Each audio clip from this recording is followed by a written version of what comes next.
Hello, friends. Hello, EK and Nation. Rob Howden here for a new edition of our Face2Face. It is episode number 73. It is August the 30th, coming to the end of essentially the summer. Schools are getting rolling in, getting back at it. My man David Cole joining me here as well. David, this one kind of came together a little bit late. We knew we were going to get it together sooner or later, but today was the day. I'm busy all weekend with the USF Pro Championships. We wrap things up here for the event for USF 2000 USF Pro. But we wanted to talk race Rotax because the next event, at least on my schedule for karting,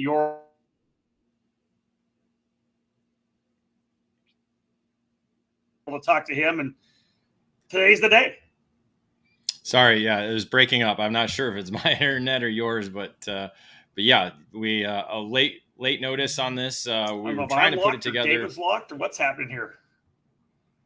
See, it's both. Figure this out. I think it's kind of both. We were both locked. That's the first time that's happened. I couldn't hear what you were saying, so yeah, I don't know if it's mine or yours. Yeah, so we'll try and push through the internet. I'm on hotel Wi-Fi. Yeah, you should get on the internet card. That probably works a lot better. It's not as good. Wi-Fi, I tried it already. So. It's terrible. Yeah, you see you're delayed. So, yeah, it's So mad scramble to kind of get this going. And trying to think of what you were saying. Let's talk about Race Rotax, the event. Yeah, well, yeah, it's 2 weeks away, essentially 2 weeks away. Excited to get back to it. It was an exciting race last year.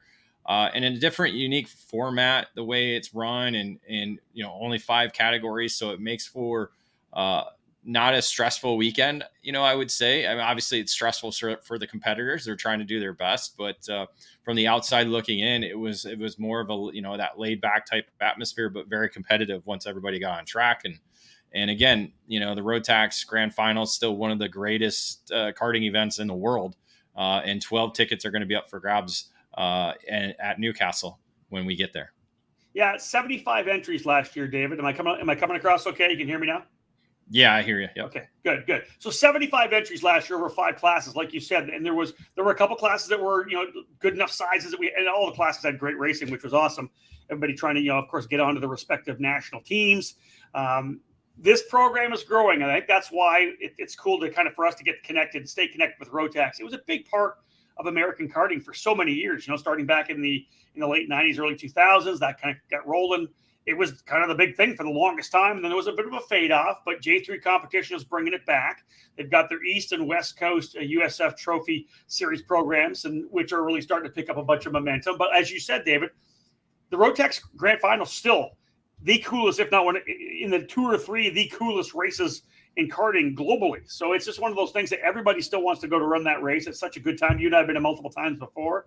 10th anniversary of the event that they ran actually here in the U.S. back in 2013. So just a big year and cool to see this program continuing to grow. Yeah, 10 years since we had our first winner from the United States with Juan Manuel Carrera. So it's been a decade. It's crazy to think it's been a decade since he won. We had Oliver Askew on the podium and Joey Wimsett also on the podium. So 3 drivers from the USA on the podium on their home soil. There was nothing like that day. It was, as an American, I'm sure you kind of feel the same way when you see the Daniel Morads and the Ben Cooper, who's not Canadian, win for Canada. But so it's there's just nothing like it. There really isn't. And it's the Olympics of karting for a reason, because it welcomes over 50, maybe even 60 different nations to the event. And again, everybody's on the same equipment. It's almost like the world of IROC racing for karting. I love it. Again, just the times we've been there, anybody that's been there, there's that atmosphere. You're coming through the big paddock area, all the different nationalities, all the tents, all the flags, which is, I think, it's the Olympics of karting. It's as simple as that. So, of course, the Rotax now in the hands of essentially a couple of groups, but J3 Competition is a group that you and I work very closely with. Obviously, the Giacomelli brothers, and then Justin Stefani is going to join us here. I can bring Justin in right now. We're talking again about the Race Rotax US Trophy Final, the event September 15th, 16th, and 17th, actually getting rolling on Thursday with unofficial practice.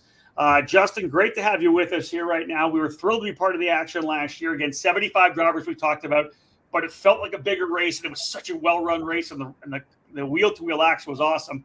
33, we're talking before we came on, 33% growth right now. We're going to have over 100 drivers, and this is 5 categories. This isn't 8, 9, 10 classes. This is over 100 drivers right now in 5 classes, and could be more as we get closer to the race. Yeah, no, I mean, it's shaping up well, right? Like you kind of highlighted there is, it's 5 categories, and so, there's essentially a winner for every age group, right? So that part's cool. 12 tickets, and unique thing. We have some open tickets that allow international participation. We got reserve tickets, which are for those drivers who competed in, either the East or West, the entire series. So, we're just looking to build on last year. We had a lot of fun. You guys were there. And the racing was great, right? I mean, the senior class last year was insane. And Newcastle's always producing really top level race events. But now that we start to add even more drivers in the categories, right? I think the quality of the drivers we'll have this year has gone up. And even the people who are returning from last year, their quality's gone up too, is what I mean by that, because they've still been racing another year in Rotax. They've been on the tire, they've been on the competition. So you're going to have these guys that maybe don't do some of the other series. They're pretty, relatively, brand loyal or whatever it is, that they're pretty much in the Rotax vertical. So some of these kids, they're going to kind of shock you. And we're going to get some of these bigger names guys coming in. I think they're going to be looking around saying, who is this kid? And right, yeah. A few come to my mind off the top of my head. We'll see how it plays out, but it's cool because I think there's going to be some fresh faces that people maybe have not seen from some of the other series, and it's going to be fun to see how they stack up. Sorry. I say that was one of the things about last year's event is we got to meet a lot of different people, new people actually into the sport, that haven't been to some of the other events that we've been on last year or the year before that. So I think that was one of the cool dynamics about the event, was getting to introduce ourselves to these people. Again, most of them very new to the sport, or if not a year or 2 years into it. And, they really have grasped the Rotax kind of concept of being able to just pound a bunch of laps and then be able to go race with the same engine and not a lot of maintenance, and be able to go and have fun with it.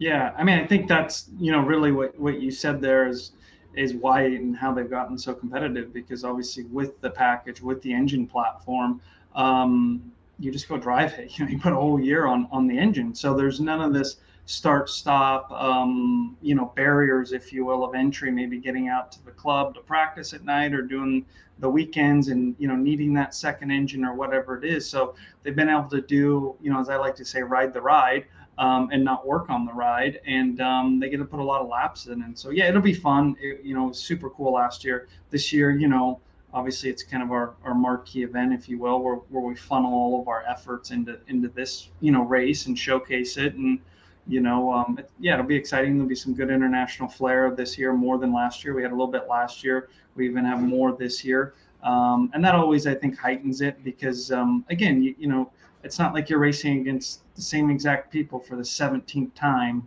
for the season, right? Yeah. It's different people. It's a different program. It's a different flavor. And at the end of the journey, right, it's providing, as you guys well put, is an opportunity to race one of the, depends how you look at it. Obviously, I think it's the coolest one, but we can say it's arguably one of the coolest. And you don't have to have those barriers of, do I need a big budget to go to the race, or how do I get there, or engine tuners or chassis or any of that. You use the old school IROC analogy is, everybody's going to show up and hopefully, we have a lot of the drivers are going to don the new Team USA suit, which we'll have that on display there as well, which will be cool. And, get to go give a shake against some of the best in the world at, one of the top race facilities in the world in Bahrain. So it's going to be fun. And still the single coolest photo in karting every year. Yeah. Right. Is all the carts all lined up for the lottery, right? All lined up in the front studio. Yeah. Now, here's one thing that we talked about, kind of alluded to the fact that there's 33% growth for this year's event. So we're likely going to see over 100 entries. We'll get you to kind of break down where we are, maybe where you see some of the potentials being each category. You talked about how there's going to be some big classes, which is great. Industry wise, for me, I know we have a list. David fired me over a list of some stuff or some notes here. I got 14 teams that are on board with offering engine service and offering full chassis programs for the event. You can get racers to come and be part of it, club race, whatever it may be. But when the industry starts getting behind them, something like this, right? There's momentum behind it, right? A movement to get Rotax back to where it was. Like on this list, MDR Karting, Ford Direction Motorsports, MPG Race Factory, Ruthless, PSL Karting, Fox and Son, BBR Karting, Rawlson Performance Group is coming out. Kartworks, Fulcrum Competition, PKC, SLA Karting, Racing Edge Motorsports, CB Motorsports. That's a list that we have right now. That there could be others that we don't know. Justin, give me your thoughts on where you've been from when you guys decided to say, yeah, we're going to take over this Rotax program. We're going to try to rebuild it, revive it here in the USA, to where you are now with that list of industry members. How's that go over with you right now? Yeah, I mean, I think every industry member that you listed, they all have their own kind of unique business models, but obviously they're competition kind of based businesses where they're taking clients and providing services at races. And all of the people you listed are obviously very familiar with Rotax. They've all competed at the highest level pre the lull in the market, if you will, and us taking on the distribution. And, obviously being a business, and we have a competition side of our business too, fully understand that, they have to see cadence, they have to see value, they have to see the repetition of good things happening, right? To be able to say, hey, is this something I want to get back on board on, right? So, in terms of the journey, it's exciting because I think the product that we really have right now, from the tangible items, which are obviously the engines and the tires and the products that we're using, are just absolutely unquestionably top level, and the parity is top level. And I think, kind of what we've done to rebrand, if you will, and to consistently put on races and kind of develop that side of the business a little bit, to make sure that when we're hosting these events, that they have the look and feel of a professional, grandiose event, and we're marketing the event properly, but also our core and critical staff members are consistent from the technical side and the sporting side. And I think that's really the two big foundational pieces to any event. Is you have to get the sporting and you have to get the technical side right. When you do that, there's always so many different answers on the promotion side that may work or not work, but I feel really good about the staff that we have, the people that we have working the events in those areas. And so I think, some of the people where it'll be their sort of first Rotax experience in 5 or 6 years, I think they're going to show up and it's going to be that feel that they wanted it to be. Like, okay, this is Rotax, this is grand finals type race, this is professional, here's the tech, here's the scrutineering windows, there's the tire, there's, the way you're going to call the race, what's on the line, all of these things. It's going to have a different feel than the other, sort of events that they've been taking part in, which is okay. And that's the goal, right? That we're uniquely enough, we're different uniquely enough to where you say, hey, yeah, this is a vertical, or this product, and the way the racing needs to be, and the way the materials, and really just the regulations and everything around the race. And you say, okay, yeah, this is something that, we want to dive a little bit deeper into and be part of, or fold into our, consistent programs as they go into 2024, whether that's a Trophy East race or a West Series or whatever it may be. And I think we're going to see that. So I'm excited about that, and happy, obviously, for all the work that everybody that's, on our team, whether it's our full-time people or our, promotion people, they've done a great job. So we're looking forward to it. That's it, right? It's all putting all the components together. The promotional side brings people to the racetrack. It's the actual track crew and everything you do sporting wise that makes the event come off as it is. We just posted up there, folks. If you are tuning in and watching this right now, this is interactive. Feel free to, if you have any questions for Justin, just knock them there in the comments. They'll come up to us, and we may be able to bring them into the show to help you out a little bit. We talked a lot about the industry side of it, what's happening behind the scenes. Let's go right into the race itself before we kind of dive into the schedule. What are we looking at class number wise, just in terms of drivers? Because again, when you get over 100 and you're at 5 classes, that's averaging 20 per class, right? Depending on how it plays out. Like, listen, you get to 200 at 5 classes, that's averaging 40. You guys are building 33%, as I said, growth at least this year, as you're probably going to be over 100. Where are you in terms of some of the categories with some of the good numbers? Yeah, I mean, I think it's probably like most categories, your junior, senior are the ones that sort of kind of pop off with the most interest, right? So we've already capped, we're past where we're at with junior, right? We're encroaching into the 20s there, and just kind of when I look at my whiteboard over here, which you can't see, there's several people that everybody's coming until they're not coming, right? But there's several people there that gives us pretty good indicator that we can push upper 20s and even into the 30s, and then we're already encroaching on where we were at last year. I think last year, believe it or not, we were 28 maybe. 26 is what I have. Okay. Yeah. In senior, I know it was an even number in the 20s. So we were at 26, and so I think we're only 1 or 2 under that now. And 2 weeks ago, I have another dozen to 14 people on the board right now who have yet to enter. So if that happens, perfect case scenario, we have 40 seniors. And I think what's exciting about that is, and then just kind of going back to what I said earlier, is I think the depth that you're going to see in the senior field, right? Not only is it your some top level drivers, but I think the spread is going to be really deep, and there's going to be names that people are going to be like, who is this guy, right? Or who is this kid? There's a couple young kids on the East Coast that this year that did our series that really have elevated their game, and so it's kind of exciting to say, all right, how do you compete? Can I go run Rotax at my local club and region? Can I go be part of a Trophy East-West race, right? Understand the tire, understand the series, understand the good competition that we've had.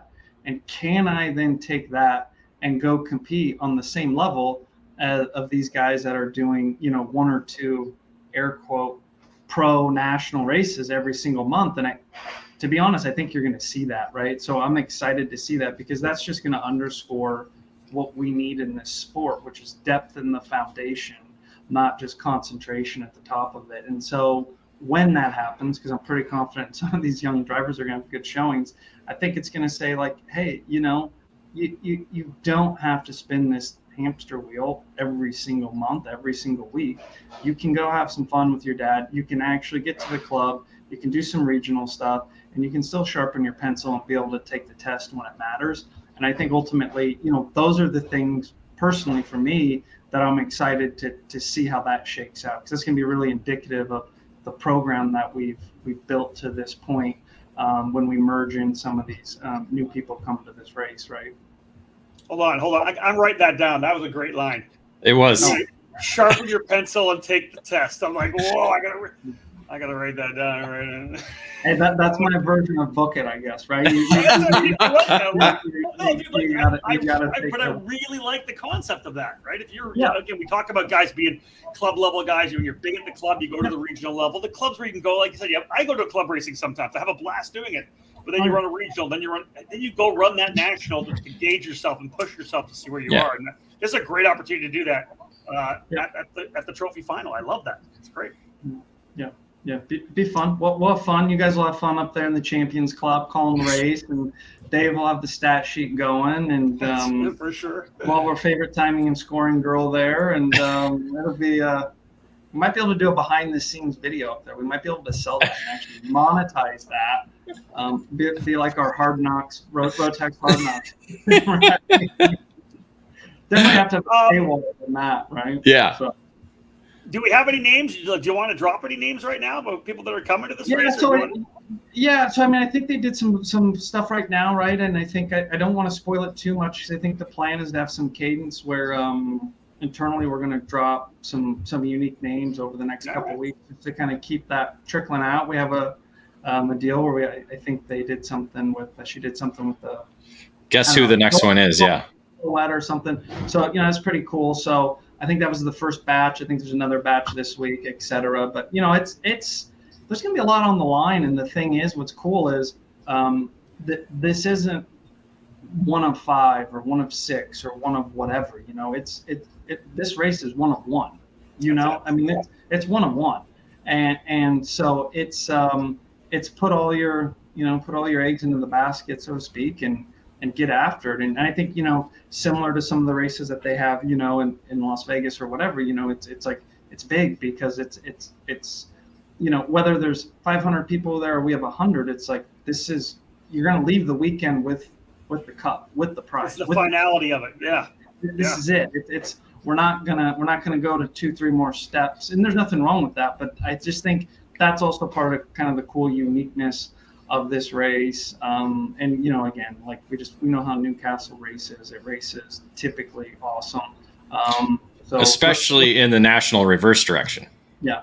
So I will say we did that last year, and I think some people did the same thing this year and saw the same sort of racing. So yeah, not all the configurations are great there, but I still think that's the configuration if you want to have racing at and from a technical side and everything else. So no, it's going to be cool. It's going to be a good show. It's going to be a good time. I'm excited. I don't remember the 4 that they posted, but you have people like Liberante and Hodgson and Ramos, and there's more to come. Aiden Fox was the other one. Yeah, Aiden Fox, Team USA, and that's. They do some other stuff too, but obviously when it comes to racing Rotax, his game is always elevated, right? He's just so comfortable in that package, and obviously with what they do with their program, doing a lot of Rotax up in the Northeast, they're showing up with the familiar materials and things that they know, and you hop into it, and we've seen it with tons of drivers that there's just certain disciplines that there's a comfort level with that resonates with them, and so he's for sure going to be there. I think he was second last year, maybe second or third. I don't remember. So, I mean, and then there's more that we're going to keep folding out at the end of this week into next week. So, no, it's going to be good. You listed the teams, and those teams are all going to be there, and they're all going to have drivers underneath their umbrella, and it's going to be fun. We're going to have plenty of storylines for you guys to talk about, which will be good. Yeah, no doubt about that. Let's take the opportunity for those who don't know about the Rotax Grand Finals tickets. It's not just a straight up, grab depending on where you finish, right? There's a couple of different options. Can you kind of lay it out in terms of open, reserved, maybe some of the prize money that's coming out as well, some of the other stuff? There's a lot of stuff up for grabs in all the categories. Yeah, so junior masters, there are 2 tickets. One's an open ticket and one's a reserve ticket. So basically, the winner, regardless of whether they competed in the Trophy East or West Series, gets the open ticket, and then the next highest finishing Trophy East or West driver will get that second ticket in those categories. Mini Max, we have 3 tickets, right? So 2 are open, so first and second will get tickets, and then the third ticket in that category will go to wherever the highest finishing Trophy East or West driver is. Again, it could be third, it could be 10th. And then micro, we have 1 ticket. I get a lot of questions about that, right? Obviously, well, why is there only 1 ticket? At the grand finals, they only started at 1 grid of micro drivers, 36 drivers. So now you try to take, 36 tickets, and you have 70 some distributors. How do you get 2 tickets, right? And I like the way they do that, because those are, ultimately at the end of the day, the youngest drivers, and it is a long way for an 8-year-old or whatever to go, and for them to possibly maybe not compete in a final. So I do like the way they do that. So we have 1 ticket in micro, so that's open to an American licensed driver. That ticket, of course, you could be from wherever and do the race. If you want it, you'd have to be an American driver. Senior, it gets a little bit more interesting. It was the same thing last year because we don't currently in our program run the DD2, although I love the program. We're going to have actually a couple DD2 carts there where we're going to, working to do a couple potential dash for cashes, demo drive stuff in between, just to get people a little more refamiliared with the product and have a little fun. Not necessarily a product relaunch, but it's basically. I've never driven an DD2. Well. You might be driving one, so bring the helmet, right? So in senior, 2 tickets for Rotax Senior. Winner gets the open ticket. The second ticket is reserved to the highest East and West, and then we have 2 DD2 tickets. So it's the same sort of thing, right? Those will just go back to the next driver. One of the DD2 tickets is reserved, 1 is open. So that's kind of how we're going to get to the 12 tickets. It'll be a little bit different than last year. Last year we brought in aggregate points from the East and West, and so there was a points calculation. This year we made the East and West purely qualifying races. Once you did the series, then you're automatically qualified. Now it's just based on who gets the best result at the race. So you always kind of live and learn a little bit. There's always two sides to the coin, and so that was really the main change that we have this year for the ticket. So that'll definitely make it tremendously easier for the announcers to try to figure out what's going on. That was a lot last year. Last year it was like we're on the stock exchange or ticker time. We were trying to figure out what was happening here, right? And the action was so fierce, though. I mean, it looked like somebody had it, and the next thing you know, somebody's four wheels off, and and it was just kind of, it was mayhem. I think Rob even said, we can't announce this. We gotta tabulate the votes, right? So before we made the announcement, but no, it was fun. So yeah, that side of it will be cool. We got a bunch of giveaway stuff like we always do. Bringing back the original Mojo tire changing contest. So that's going to be pretty cool. I think that's going off Friday night. The schedule's not fully done, but that'll be sort of fun. And, we plan obviously having you and Henry kind of call that, and it'll be a good time. And got some cool trophies and cool prizes for the top three in that deal. So just really trying to energize the base, right? The Rotax community, and make sure that we're kind of putting our, I don't want to say our spin on it. We're putting the Rotax spin, the Rotax energy, the Rotax kind of family way of doing things on the entire event. So be a lot of those things going on in between. So it won't be just as stagnant, if you will, as, hey, we're doing races, right? So pretty excited about all those little things as well. So I have two questions. The first one, because you just talked about it a little bit. What was what's been the feedback on the aggregate points going from that to just the straight up open reserve tickets up for grabs? Has there been any feedback on that from those who raced last year and this year? Yeah, I mean, I think it's like everything in life, right? It's like a coin toss, right? The same people that last year said, man, you should have did, this, or, because we would have got a ticket. And then, that same person this year is telling me, oh, you should have did the points. And, so it's, that's why you just post it at the beginning of the year, and the rules are there so they don't shift throughout the year, right? But honestly, I think people enjoy. I've had more positive feedback in the sense of, everybody's still alive then, if you will, for that reserve ticket, right. And it adds another breath of fresh air. And as much as we all love racing series and racing for points, we all know that, there's a drop-off effect that happens. I don't care what platform you're in or what sport you're in. So I think anytime you can try to keep, just reward people for saying, hey, we really appreciate you being part of the program and committing to that. And because you did that, we're holding one of these golden tickets just for you and whoever else did the same thing that you did to compete for this ticket. So I think it's a big reward, even though our Trophy East and West programs, we had really good prize packages there as well. But I think to be able to say, hey, now you're doing this race, and if there's 40 in senior, I think maybe we have 16 reserve drivers on the list. So, you're racing kind of against 16 people for a ticket, right? Not all 40, so that's cool. And we got that list is already up and it's on the website. So get a lot of positive feedback about that, right? Just keeping everything as clear and concise as we can, so everybody knows, not only the pertinent details about the race, but okay, how is this going to work? And everything's right there on the event page.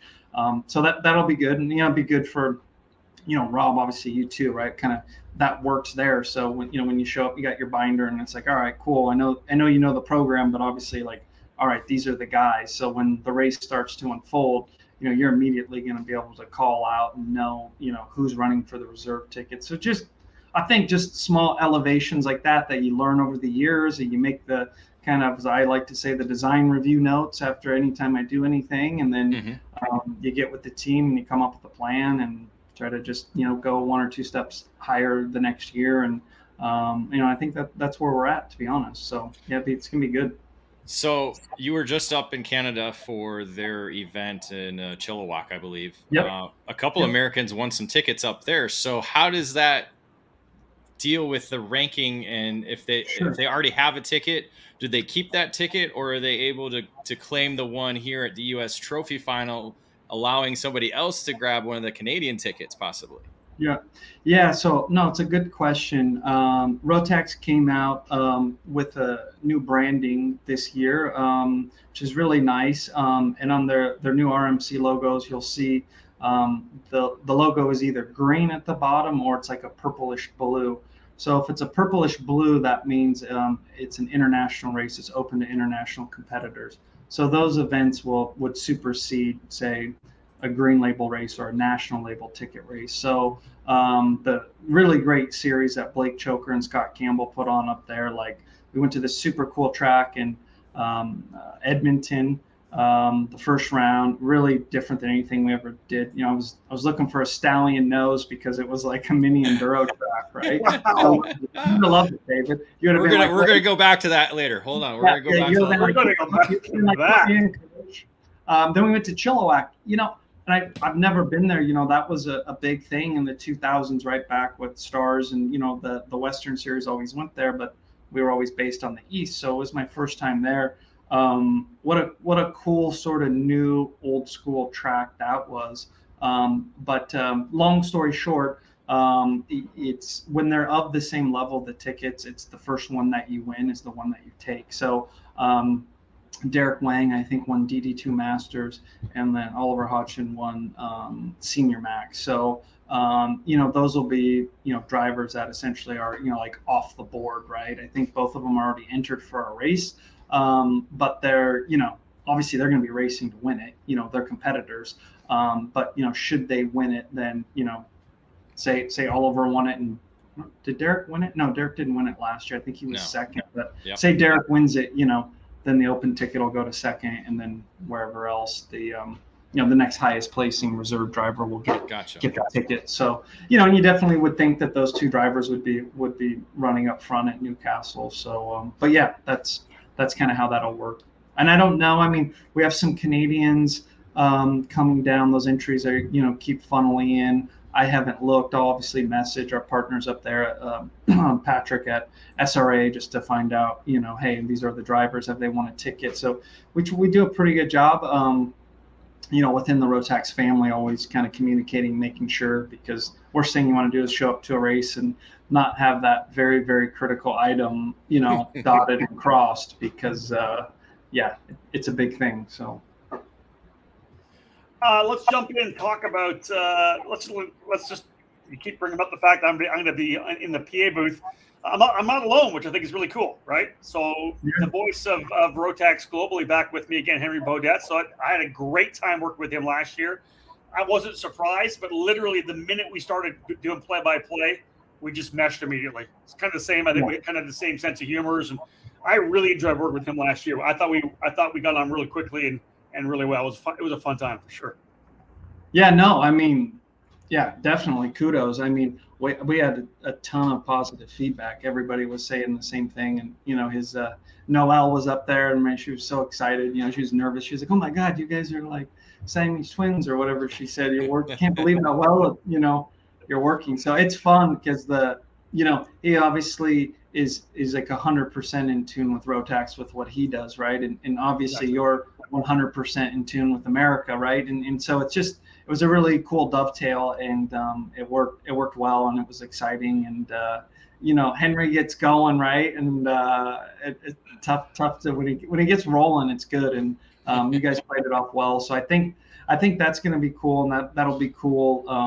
Obviously having that then with the coverage as well, but with you two guys, I think announcing, it's going to have that, are we at the grand final sort of feel, it is what I think it's going to be. And we're already getting a lot of interest around people around the world that are super excited, from Asia and whatnot, to be able to kind of like tune in and listen and watch. And I think it's just going to be a great,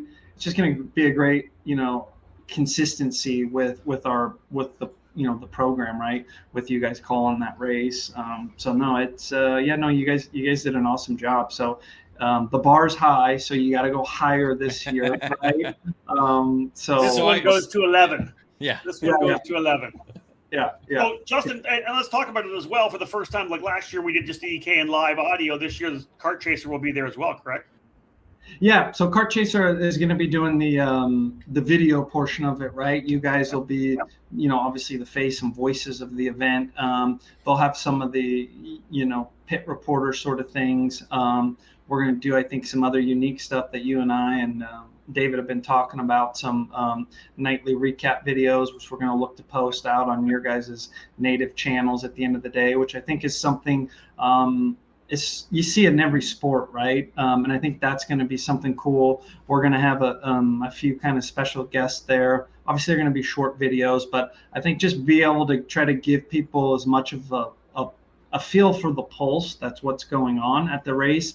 Not so much just the racing, of course, but also, hey, here's, I don't want to name some of the guests now, but that we're going to have there. We're going to have some cool announcements on our stuff for 2024.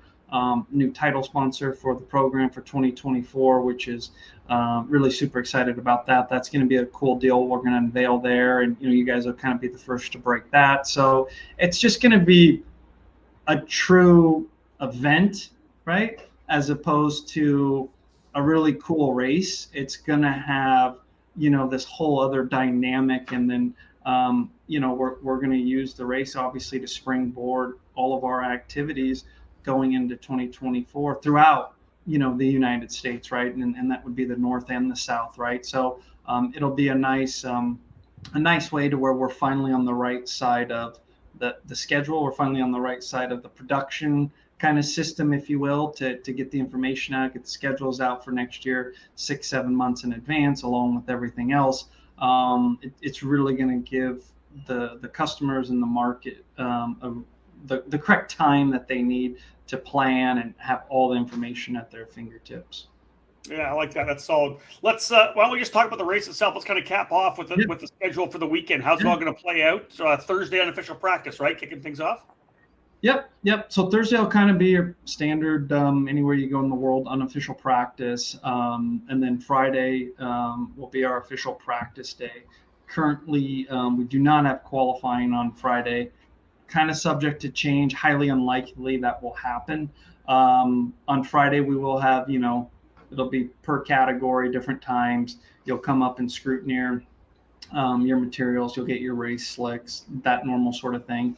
And then Sunday, we're going to jump into it, right? We're going to have a quick warm-up session, and we're going to go right into qualifying, and it's going to be a 3-heat race format. You'll start each heat race where you qualified.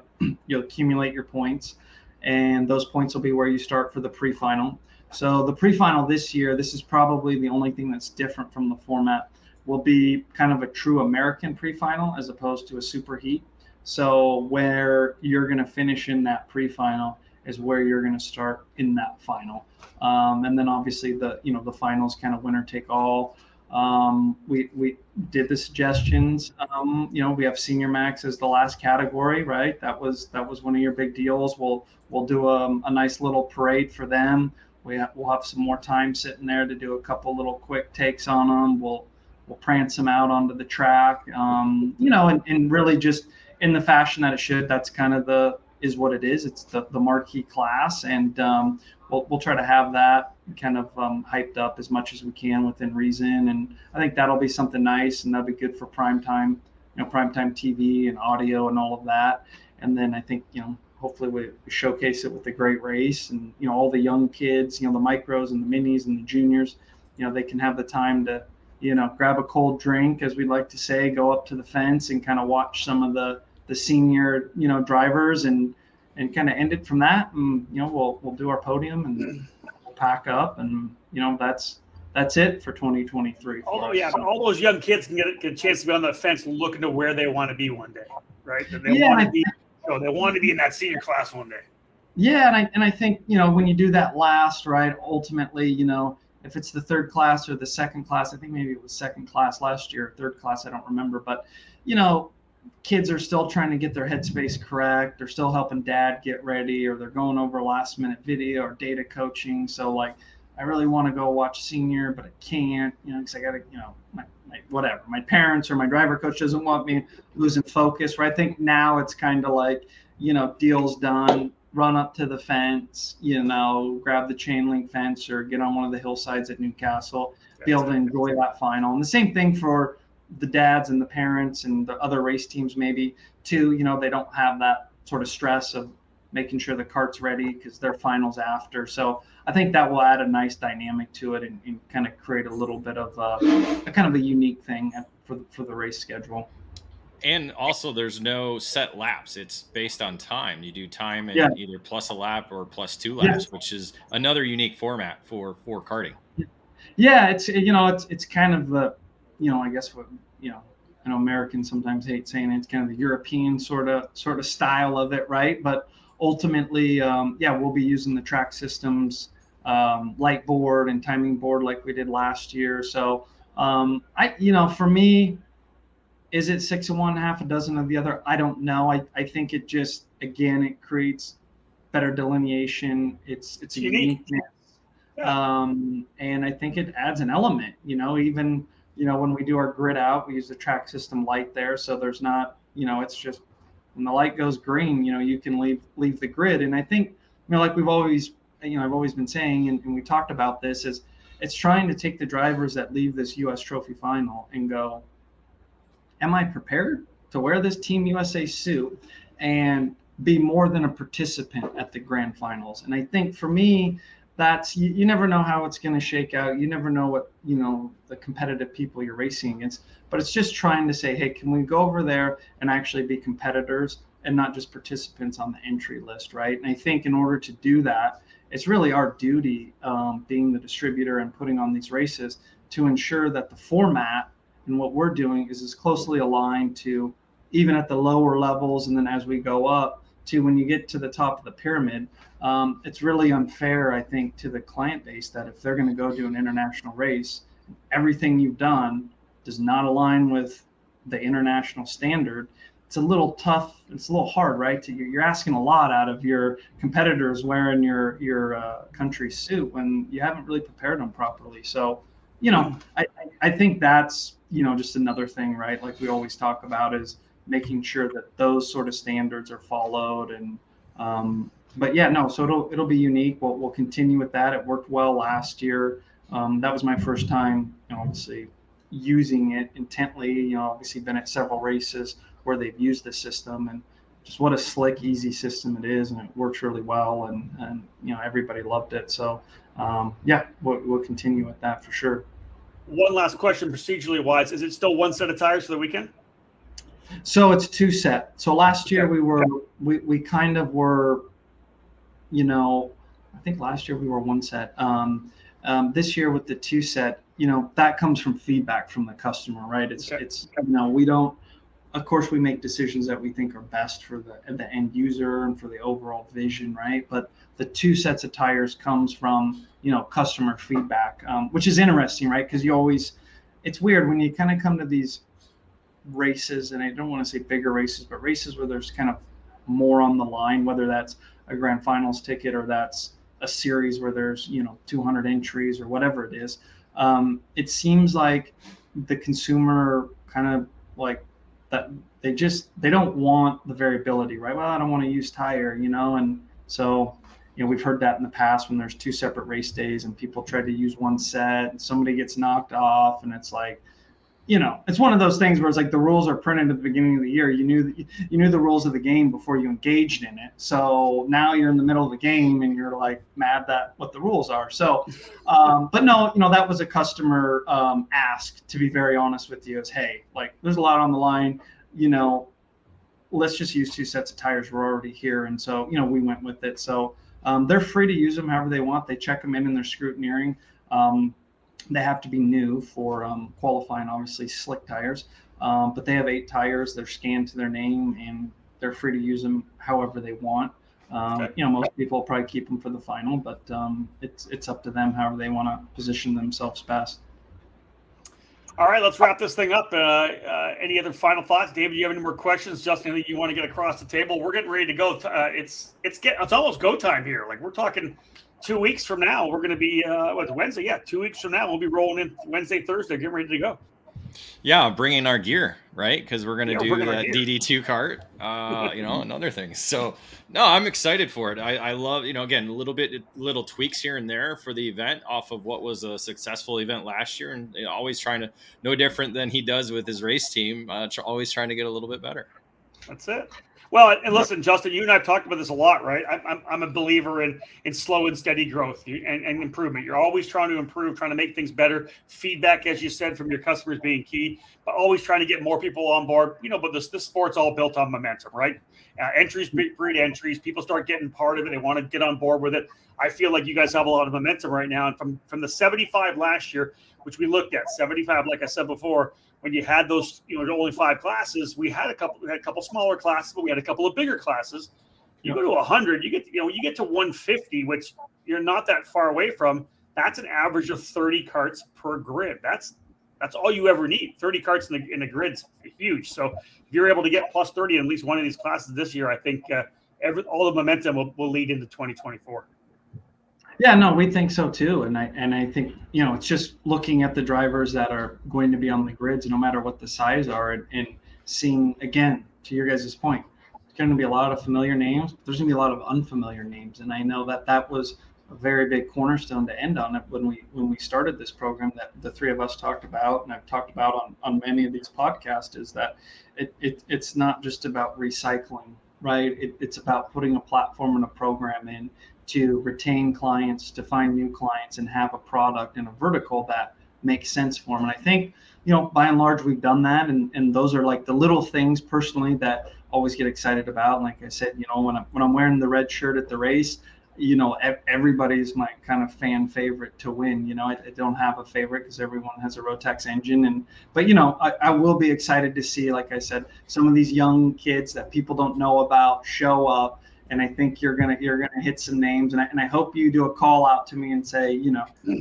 right, so and so doing this race right now. I've never seen him race in my life. That's probably gonna bring the biggest smile to my face, and the biggest joy to me is knowing that we built this pyramid. We built the Rotax pyramid to what it needs to be, and so it's fun, a lot of energy. We're excited. We're gonna love having you guys there. Everybody's gonna love having you guys there. So it's it's all positive, and it's all full force from here on out. DC? One more question, because you brought up the Stallion Nose. So I'm thinking back. I'm sure you probably ran one at Rock Island Grand Prix. Maybe not. Honestly, I'll be very honest. We couldn't afford a Stallion Nose because that was high-end fiberglass. So it was. My dad was like, "There's no way I'm doing that. We're gonna bust it off." So I always had and I was light enough, even though I was tall. So I always had the big, thick plastic G-Man nose. G-Man, that's what I had. Yeah, it was the copy, but it was like, you hit a wall at Quincy in the Park, or you hit a hay bale at Rock Island or something. You're like, yeah, Dad's not out $150, back in 1997, which was, astronomical. And now we live in a world where it's 40 seconds a day. So what is because we have Rock Island Grand Prix coming up this weekend, I got to ask, what is your favorite memory from that race? Oh man, I don't know. Probably should have won a few of them, but and ended up on the wrong side of a hay bale a couple times. Haven't we all? Yeah, right. I booked into the bales. Yeah, had a pretty good run one year.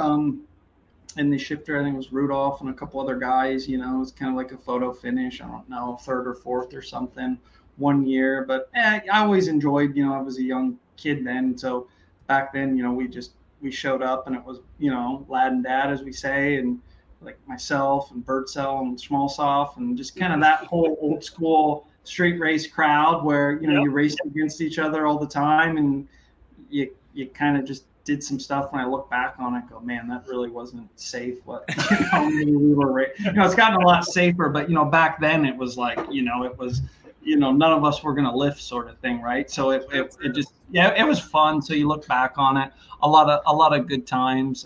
That's always just a cool thing to go to. It was kind of close to where we lived, and always, I don't know if they still do the band or whatever, but you go down there, have a good time, see some people, chill out.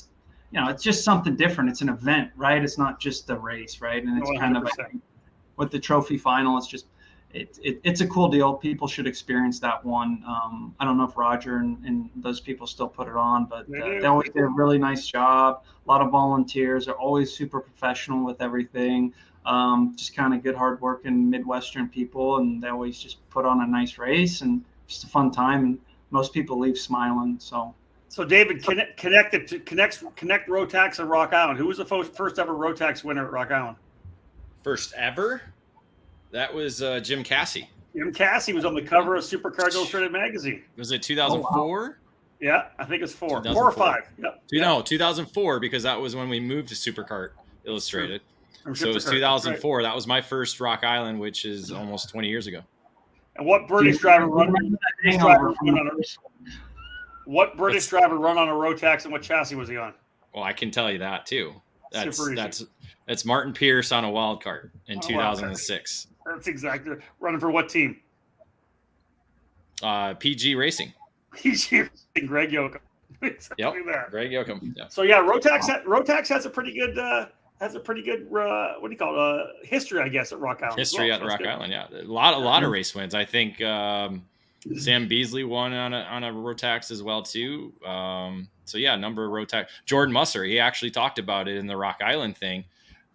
His first win at Rock Island was in 2002 in the Rotax class, which helped him earn a ticket to go to the Rotax Grand Nationals that year and win, and be able to go to the Rotax. So that was his launching pad to the Rotax scene, was in Rock Island. And listen, before Jordan Musser was this big 5-time SCUSA shifter car champion or whatever he did, he was a 3-time Rotax champion as well, right?